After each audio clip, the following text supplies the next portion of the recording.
సంక్రాంతి పండగను పురస్కరించుకొని అధికారంలోకి వచ్చినటువంటి కూటమి ప్రభుత్వం చేసినటువంటి దోపిడీ అంతా ఇంత కాదు. దోపిడీ అంతా ఇంత కాదు. అధికారంలోకి వచ్చింది మొదలు దోపిడీకి అవకాశం ఉన్న దేన్ని కూడా కూటమి ప్రభుత్వ నాయకులు ఎక్కడ కూడా వదలడంలా. సంక్రాంతి పండగని సైతం అడ్డు పెట్టుకొని వేల కోట్ల రూపాయలు దండుకున్నారు. సంక్రాంతి పండగ ఒక సరదా, అట్లాంటి సరదాగా చేసుకునేటువంటి పండగని, ప్రకృతిని గౌరవించేటువంటి పండగని, కుటుంబ సభ్యులందరూ ఎంతో ఆనందంగా చేసుకునే పండగని ఈ రోజున కూటమి ప్రభుత్వం క్యాసినో స్థాయికి తీసుకెళ్లిపోయింది. సరదాగా చేసుకునేటువంటి పండగని కూటమి ప్రభుత్వం అధికారంలోకి వచ్చి ఈ రోజున క్యాసినో స్థాయికి తీసుకెళ్లిపోయారు. వీళ్ళు ఏ స్థాయికి పోయారంటే ఆఖరికి స్కూళ్ళని సైతం వదలకుండా ప్రభుత్వ పాఠశాలలను కూడా జోద కేంద్రాలుగా మార్చేశారంటే ఈ ప్రభుత్వం ప్రజల దగ్గర నుంచి ఏ విధంగా దోచుకోవాలి, ప్రజల్ని ఎలాగా మభ్యపెట్టాలి అనేటువంటి దుర్మార్గమైనటువంటి ఆలోచనకి నిలువెత్తు నిదర్శనం. రాష్ట్రంలో ఏదో ఒకటో రెండో చోట్ల జరుగుతుంది అనుకుంటున్నారు. ఈసారి రాష్ట్రంలో 175 నియోజకవర్గాల్లో కూటమి ప్రభుత్వం బరులు ఏర్పాటు చేశారు, కోడి పందాలు రింగులు ఏర్పాటు చేశారు, పేకాట, కోతముక్క, గుండాట, మద్యం అమ్మకాలు ఇష్టానుసారం ఏర్పాటు చేశారు. రాష్ట్రంలో ఎక్కడైనా సరే కోడి పందాల బరి లేదంటే ఈ 175 ఈసారి అతిశయోక్తి కాదు. ఇలా ఏర్పాటు చేసి రాష్ట్ర వ్యాప్తంగా వేల కోట్ల రూపాయల్ని తెలుగుదేశం, జనసేన, బీజేపీ నాయకులు దోచుకున్నారు ఇష్టానుసారం. ఈ బరులు ఏర్పాటు చేసి కూటమి నాయకులు పెద్ద ఎత్తున అవినీతికి తెరతీసి వేల కోట్ల రూపాయలు సంపాదించారు.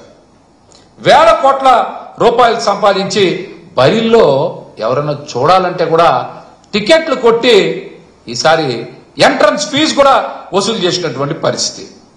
వేల కోట్ల రూపాయలు కూటమి నాయకుల చేతులు మారాయి. క్యాసినో శిబిరాలు వెలిశాయి, మద్యం ఏరులై పారింది, రికార్డు డాన్సులు విచ్చలు విడిగా వేశారు. ఈ చిందులతో సంక్రాంతి ముసుగులో రాష్ట్రాన్ని అసభ్యంగా తయారు చేసినటువంటి ఘనత చంద్రబాబు గారిది, పవన్ కళ్యాణ్ గారిదే. మీరు ఎక్కడైనా సరే ఇంతవరకు రాష్ట్రంలో పెరిగిపోయిన ధరల గురించి మాట్లాడారా?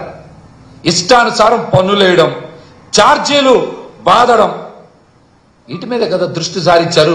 ఇప్పుడు అదనంగా కొత్తది పండగ ముసుగులో ప్రజల దగ్గర నుంచి దోపిడీ. విద్యుత్ ఛార్జీలు పెంచారు, ఫైన్లు ఇష్టానుసారం వేస్తా అన్నారు, పెనాల్టీలు వేస్తా ఉన్నారు, నిత్యావసర సరుకులు ధరలు పెరిగిపోయి ప్రజలకి ఉపాధి అవకాశాలు, ఉద్యోగాలు లేక రాష్ట్రంలో నిరుద్యోగం తాండవిస్తా ఉంది. వీటి మీద 40 years అనుభవం ఉందని చెప్తున్న చంద్రబాబు నాయుడు గారు మాట్లాడరు, ఉప ముఖ్యమంత్రి పవన్ కళ్యాణ్ గారు మాట్లాడరు. ఏ రోజైనా సరే మీరు జగన్మోహన్ రెడ్డి గారి లాగా ఒక్కసారి మీరు బటన్ నొక్కారా? మీకు చేత కావట్లా 8 నెలల నుంచి. ప్రతిదానికి ఇంతకుముందు నవ్వడం, ఎకిలి చేష్టలు చేయడం. ఇంతవరకు మీరు అనుభవం ఉందని చెప్తున్నారు కదా పాలనలో చంద్రబాబు నాయుడు గారు, మరి ఒక్కసారి కూడా మీరు బటన్ ఎందుకు లెక్కలేకపోయారు? జగన్మోహన్ రెడ్డి గారి లాగా మీరు నేరుగా లబ్ధిదారుల ఖాతాల్లోకి డబ్బులు ఎందుకు పంపించలేకపోయారు? చెప్పండి. మీరు చేసే నిర్వాహకం వల్లే కదా రాష్ట్రంలో పేద సామాన్య వర్గాల ప్రజలందరూ కూడా పండక్కి దూరం అయ్యారు. జగన్మోహన్ రెడ్డి గారు మహిళల ఖాతాల్లో డబ్బులు ఇచ్చారు, రైతు భరోసా వచ్చేది, అమ్మఒడి వచ్చేది, ఇలాగా అనేక పథకాల ద్వారా ప్రజల యొక్క జీవన ప్రమాణాలను పెంచినటువంటి వ్యక్తి జగన్మోహన్ రెడ్డి గారు. మీరేం చేశారు? ఈ రోజున పండగ ముసులో వ్యసనాల్ని ఈ రాష్ట్ర వ్యాప్తంగా మీరు విస్తృతపరుస్తా ఉన్నారు. రాష్ట్ర వ్యాప్తంగా విస్తృత పరుస్తూ ఉన్నారు. మీ అందరూ తెలుసుకోవాలి ఒకటి, ఈ రాష్ట్రంలో కొత్త నినాదం ఇచ్చింది కూటమి ప్రభుత్వం వచ్చాక. తాగు తిను ఉర్రొతలోగు, ఇదే కూటమి ప్రభుత్వ నినాదం, కొత్త నినాదం. తాగు తిను ఉర్రొతలోగు, మీ ఇష్టం వెచ్చలు విడిగా చేసుకోమని కొత్త నినాదం ఇచ్చింది కూటమి ప్రభుత్వం.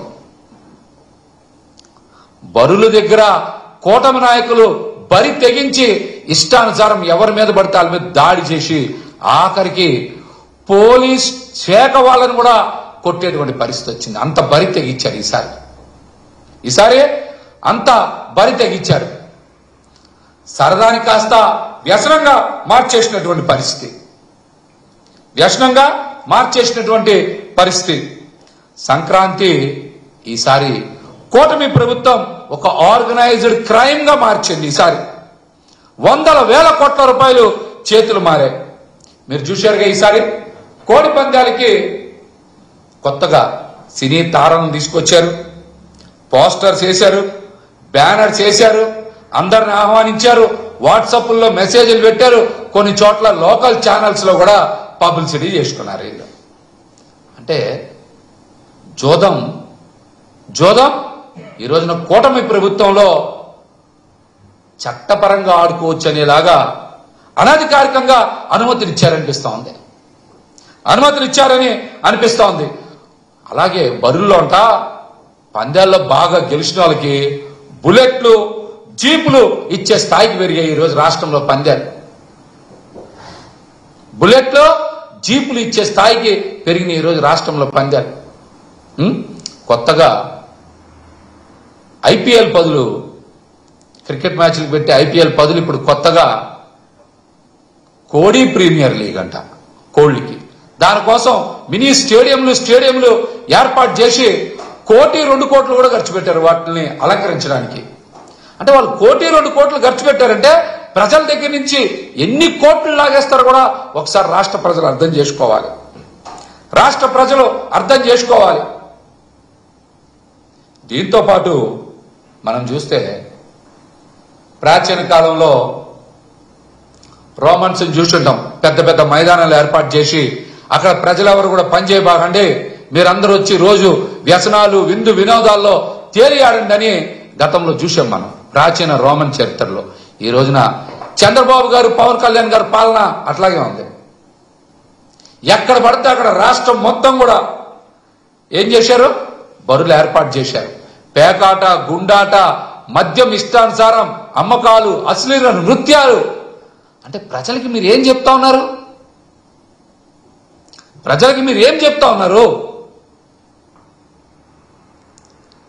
పనులు మానేయండి, ఉద్యోగాలు చేసుకోమాకండి, మీరందరూ హాయిగా తాగి తినండి, వ్యసనాల బారిన పడండి అని చంద్రబాబు గారు, పవన్ కళ్యాణ్ గారు ఈ రాష్ట్ర ప్రజలకు చెప్తా ఉన్నారా?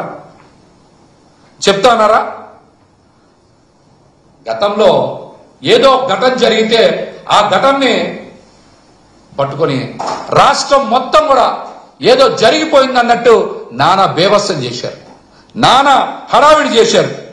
కానీ ఇప్పుడు రాష్ట్రం మొత్తం చూస్తే ఎక్కడైనా కూడా ఈ చట్ట వ్యతిరేకమైనటువంటి కార్యక్రమాలు జరుగుతూ ఉంటే ఎవరు ఎందుకు మాట్లాడరు?